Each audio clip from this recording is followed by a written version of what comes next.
Hello. So I've been baking for about 4 months, and I'm not a culinary student. I'm not a chef, and I don't have any real monetary. I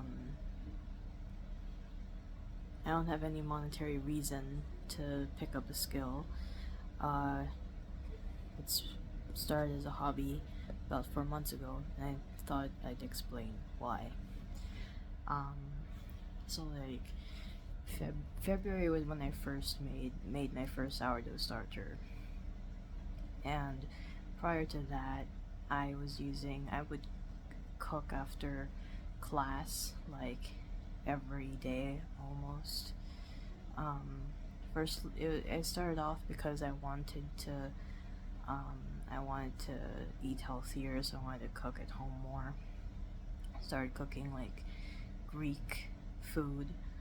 I would make hummus and beef meatballs and stuff like that, for health reasons. That's how it started. Eventually, I got bored because I get bored of everything very easily. And eventually, I was like, you know what would be fun? If I could make my own tortillas for my, well, not tortilla, but pita bread for my gyros.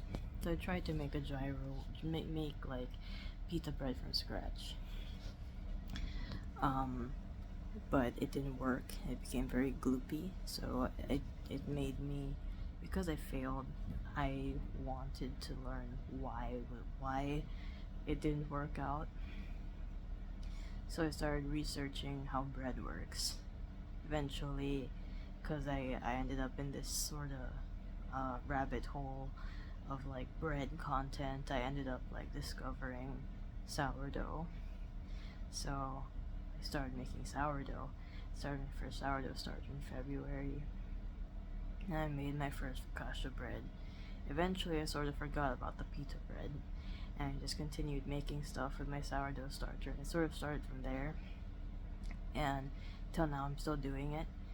And it's one of the hobbies, one of the only hobbies that I've been this committed to for a really long time, and it's I've it's the one I've been committed to for the longest. So yeah, it's pretty um, sort of it's a good hobby to have, I guess. And the question is, why bother trying to bake stuff, and like why spend like hours researching about bread making techniques and like pastry techniques, and when it's not my job or main career. And it's simply because like honestly, there are a lot of things that like you have to do every day, like go to school and deal with people, deal with professors, deal with I don't know people, and career stuff. And sometimes, no matter how hard you work, things don't really fall into place. No, like there's no like direct like correlation between how hard you work and how successful you are. And for me, I feel like the I've experienced, you know, putting in more hours and time into improving my skills, baking, just croissants and pizza dough, and I've been able to actually see an improvement, unlike literally almost everything else in my life. So it makes me feel a little bit more, like what I do matters, and what I experience matters, and that my experience and my hard work and my time actually can benefit me. So it makes me, it helps me stay sane a little bit, um, and it helps me feel a bit more empowered, I guess. Uh, and honestly, I couldn't really care all that. I couldn't care less about like um what people think about me baking stuff. It's more of like, it's it's more of for myself, and to not feel so pointless every day. So it feels like, you know, I might not have like the best social life, which is fine because I'm an introvert. May not have that much to look forward to socially, but at least when I go home, I know that I'm gonna have like this bread dough that's like waiting for me on the counter, just waiting to be baked.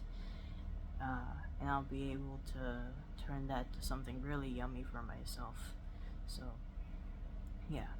And eventually, I do plan to sell the things that I bake because they really are very good, and they like I put in a lot of research into what I do, and the texture is great, the taste is great, and it's honestly a culinary experience. And it's pretty much all from trial and error. Um, it's it's more of like, this is food that I didn't know existed, so it would be cool if other people knew it existed because it's really great. Uh, yes, that's the reason why I started. And I'd say that, like, if you're looking for a hobby, but you find most hobbies too boring for you to stick to, um, if you find most hobbies too boring to stick to, or too technical and there's too high of a time commitment, or like the fan base, not fan base, but if the community around that hobby is a little bit too extreme, and physically and mentally, I guess you're pretty tired and burnt out from work and life stuff, baking's like a really great option because, well, the only real investment that you need is like, yeah, sure, time into like actually baking, but really the working time is almost like just 1 to 2 hours max. Even for croissants, it's like maybe pressing 3 hours, but it's not that much. Most of the work is done by the yeast, which is awesome, right?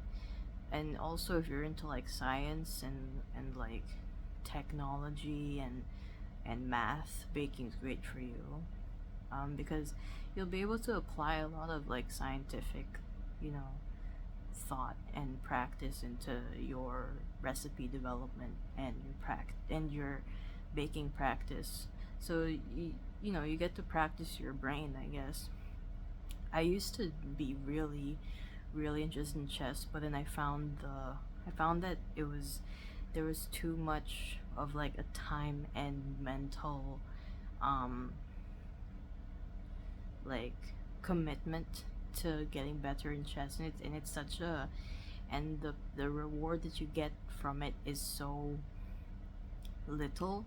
Like, you just get to brag to other chess players that you're pretty good at chess. So I never it never really resonated. It resonated for me very briefly until it didn't, and I saw a lot of other people who are really into chess focus on only chess and nothing else in their life, and it just sort of turned me off from the hobby in general. So yeah, baking's really great, and if you're a bit of a nerdy person who likes food, it's a good option. So if you want to start learning how to make sourdough bread at home, whether it's a hobby or to as an art for health reasons, I'll probably be posting stuff here eventually explaining that. But you can always just go to like my Instagram and threads, and you'll see a lot of um, posts, very being very detailed about like the process of building the sourdough and turning it into really great bread. So yeah, goodbye.